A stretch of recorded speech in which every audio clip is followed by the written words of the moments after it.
LPU ప్లేస్మెంట్ల రికార్డులు సృష్టిస్తోంది. Final year student 2.5 కోట్ల ప్యాకేజ్ పొందుతున్నారు. 1700 మందికి పైగా ఎల్పియు స్టూడెంట్స్ 10 లక్షల నుంచి 2.5 కోట్ల ప్యాకేజెస్ పొందారు. విద్యా విప్లవం ప్రారంభమైంది లవ్లీ ప్రొఫెషనల్ యూనివర్సిటీలో. అతనో మాయిగాడు, మాటలతోనే మాయి చేస్తాడు. అతనికి పెళ్ళయింది, పిల్లలు కూడా ఉన్నారు. అయినా సరే ఓ వివాహితకు దగ్గరయ్యాడు. 3 ముడ్లు వేసి 7 అడుగులు నడిచాడు. ఏకంగా ఆమె నుంచి 28 కోట్లు కాజేసి తప్పించుకుపోయాడు. పెళ్లి దండలతో కనిపిస్తున్న ఇతడు మామూలోడు కాదు, మహామాయగాడు. పెళ్లినే పెట్టుబడిగా చేసుకొని దోపిడీకి తెగబడే కంత్రిగాడు ఇతడు.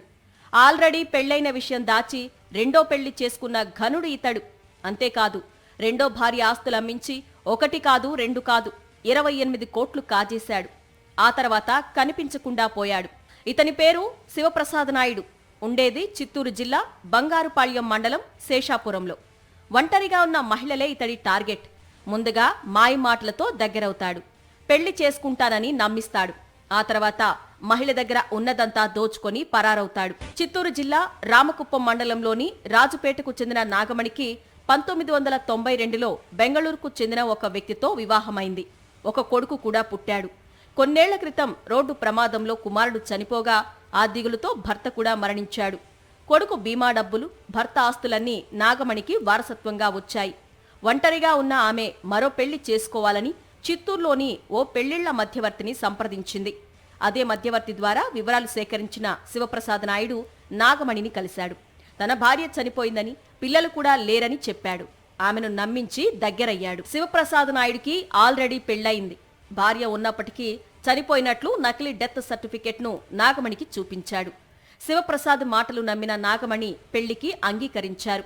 కుటుంబ సభ్యుల సమక్షంలో శివప్రసాద్ నాయుడిని 2022 అక్టోబర్లో కర్ణాటకలోని బంగారు తిరుపతి ఆలయంలో పెళ్లి చేసుకున్నారు. అక్కడే ఇద్దరు కాపురం పెట్టారు. కొన్నాళ్ల తర్వాత తనకు ఆర్బీఐ నుంచి 1700 కోట్ల లాటరీ తగిలిందని శివప్రసాద్ నాయుడు ఓ పత్రాన్ని నాగమణికి చూపించాడు. ఈ మొత్తం రావాలంటే పన్నుల రూపంలో 17 కోట్లు చెల్లించాలని నాగమణిని నమ్మించాడు.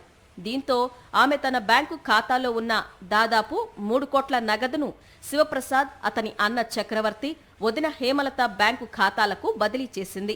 15 కోట్ల విలువ చేసే భూములు, 10 కోట్ల విలువ చేసే భవనాన్ని విక్రయించి మొత్తం 28 కోట్లను శివప్రసాద్ తీసుకున్నాడు. పెండ్లా ఉంది, బిడ్డ ఉంది అని తెలుసా?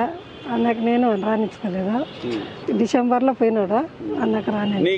అదే ఆర్బీఐ ఇంకా డబ్బులు వస్తుంది, నేను ఇస్తాను, డబ్బులు అడిగిరి అన్నకు నేను ఇస్తే లెటర్ చూపించారు నాకే. సరే అని చెప్పి నన్ను నమ్మి వాళ్ళకి డబ్బులు ఇస్తానా. వాళ్ళకి 15 కోట్లన్నా. అదే జమీన్ అమ్మి తిరిగా ఇల్లు అంగళ్ళు ఉండనా, అది బాడికి వస్తా ఉండే, దాన్ని అమ్మి ఆ డబ్బులు ఇచ్చిందన్న. ఎల్ఐసీలో డబ్బులు వచ్చారంటే అవంతా ఇచ్చిందన్న. రోజులు గడుస్తున్నా ఆర్బీఐ నుంచి 1700 కోట్లు ఇంకా రాలేదని నాగమణి ప్రశ్నించినప్పుడల్లా మాయమాటలు చెప్పి తప్పించుకునేవాడు శివప్రసాద్ నాయుడు. ఓసారి గట్టిగా నిలదీయడంతో చంపేస్తానని నాగమణిని బెదిరించాడు. గతేడాది డిసెంబర్లో ఇంటి నుంచి వెళ్లిపోయాడు. అతణ్ణి వెతుక్కుంటూ బంగారు పాళ్యానికి వెళ్లిన నాగమణికి ఊహించని షాక్ తగిలింది. శివప్రసాద్ నాయుడికి భార్యతో పాటు 8 ఏళ్ల కూతురు ఉన్నారని తెలిసి విస్తుపోయింది. శేషాపురంలో శివప్రసాద్ తన భార్య, కూతురు, బంధువులతో కులాసాగా జీవిస్తున్నాడు. ఇదేంటని గట్టిగా నిలదీయడంతో అందరూ కలిసి దాడి చేసి చంపేస్తామని బెదిరించాడు శివప్రసాద్ నాయుడు. శివప్రసాద్ చేతిలో మోసపోయిన నాగమణి చిత్తూరులో ఎస్పీ మణికంఠను కలిసి ఫిర్యాదు చేశారు. తన జీవితాన్ని నాశనం చేయడమే కాకుండా తన డబ్బును లూటీ చేశాడని ఎస్పీకి ఫిర్యాదు చేశారు. శివప్రసాద్పై కఠిన చర్యలు తీసుకోవాలని ఎస్పీని వేడుకుంది. నాగమణి వ్యవహారంపై ఎస్పీ విచారణకు ఆదేశించారు. న్యాయం జరిగేలా చర్యలు తీసుకుంటామని నాగమణికి ఎస్పీ హామీ ఇచ్చారు. చూశారుగా శివప్రసాద్ నాయుడి బాగోతం. మాయ మాటలు, 3 ముళ్లనే పెట్టుబడిగా మార్చుకొని ఎంతటి మోసానికి తెగబడ్డాడో. ఇలాంటి 420 గాళ్లపై కఠిన చర్యలు తీసుకున్నప్పుడే మరో మహిళ మోసపోకుండా ఉంటుంది.